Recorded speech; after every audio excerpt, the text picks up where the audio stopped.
Hello everyone and welcome to the Week 29 edition of Instant Replay, where I give you my take on the most controversial calls of the weekend. I'm Simon Bohr. We start with the Friday night showdown between the Seattle Sounders and Real Salt Lake. It was a tough loss for RSL in this one, but I think it could have been plenty worse for the visitors had they gone down a man in the 5th minute. To me, Nat Borchers endangers the safety of his opponent when he goes in on Lamar Nagel with his studs up, and I would have given him a red card for it. But referee Alan Chapman doesn't even whistle a foul. And I'm going to disagree with Chapman on a play in the box in the 18th minute. RSL's Javier Morales regains position on this ball in the penalty area, and I think Osvaldo Alonso goes through him to make his tackle. I would have whistled the PK in that spot. In fact, only 6 minutes later, there was a comparable play on the other end when Borchers goes through Nagel for a ball. In that case, a foul was called.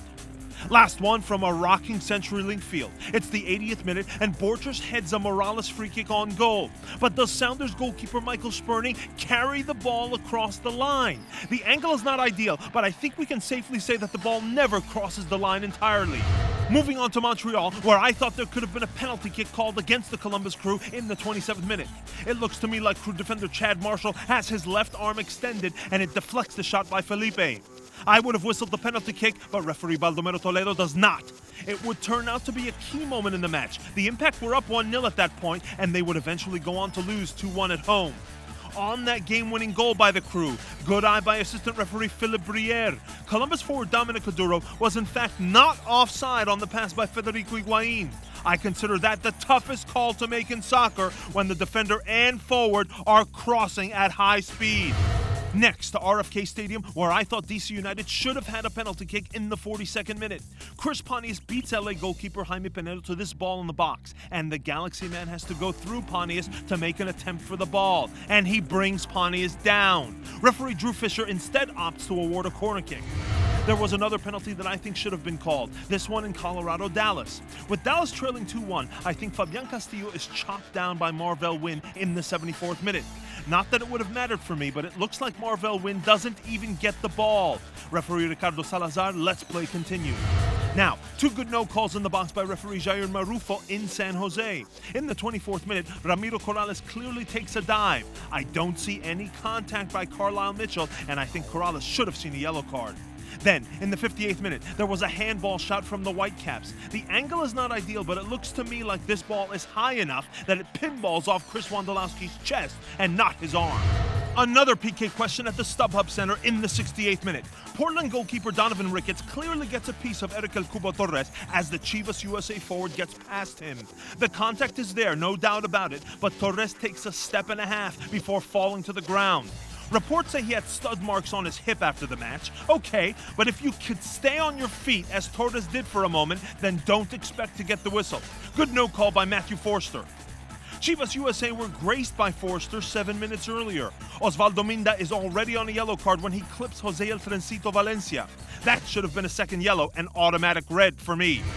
A very interesting play in Philadelphia, which left the Union incensed in their 1-0 loss to the Houston Dynamo. It's the 30th minute, and Keon Daniel's free kick finds the top left corner. But when you look at the replay, Amobi Okugo is in an offside position when the kick is taken, and he follows the flight of the ball toward Dynamo goalkeeper Tally Hall, who clearly misjudges it. Now, we have some precedents to refer to here. Earlier this year, we saw a goal called back because of Robbie Keane in the Super Classico in Week 17. The Irishman was in Dan Kennedy's line of sight. Going back further to Week 4, you remember the controversial goal by DC United's Kyle Porter, which was also called back. After the fact, the Professional Referees Organization, PRO, clarified that the referee in that match ruled incorrectly, and now PRO has come down similarly on the Union goal from Saturday. PRO confirmed their view that Okugo was not offside on the play and the Philadelphia Union goal should have stood. First, does the player in an offside position, in this case Okugo, touch, play, or make a challenge for the ball? The answer is no. And second, did the player in an offside position, quote, interfere with an opponent by clearly obstructing his line of vision? PRO says that while, quote, Okugo was close to Hall, he did not interfere. So just the one incident in Philadelphia, and we go to the other extreme now to Bridgeview for what was arguably the most eventful match of the year, at least from a refereeing standpoint, when the Fire hosted the New England Revolution. And at the forefront, referee Ismail Elfath and his officiating crew. It started early with a good call by assistant Corey Parker, who flags Dimitri Mbongo for an offside position. Mbongo was then at the center of attention in the 34th minute. Did he commit a handball in the box? I don't see it, and I think Elfath does well not to call a penalty kick there. Next play, the 44th minute, and Chicago's Patrick Nyarko takes a tumble in the box. Revs defender Jose Gonçalves does make slight contact with Nyarko's back, but if you look carefully, Nyarko's legs are already giving way before the contact is made. Elfath does well to award the goal kick. Another good call came on the Revolution's goal in first half stoppage time. Some wanted a handball called on Mbongo in the lead up to Syerssen's finish, but I think it's incidental. It comes off his chest first. And the ref crew wrapped up a perfect first half, in my opinion, when Diego Fagundes goes down after some contact to the head from Gonzalo Segares. Look at it closely. The fired left back does not cock his elbow, and it's his forearm that makes contact. Maybe you can call for a yellow card on Segares for a reckless arm, but definitely not a red. That's not violent conduct. The Revolution will feel hard done by on a play in the 50th minute that was interrupted by an offside call that wasn't.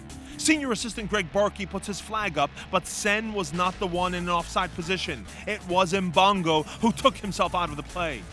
But the biggest gripe for New England will come on the opposite end, where Mike McGee's momentary equalizer was allowed to stand in the 55th minute.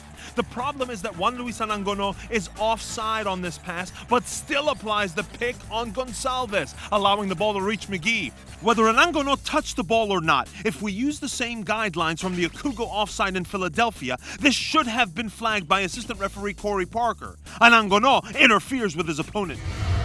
And lastly, we go to Red Bull Arena, and a play many are expecting will get disciplinary committee sanctioning, but I'm not so sure. First, watch the play in real time.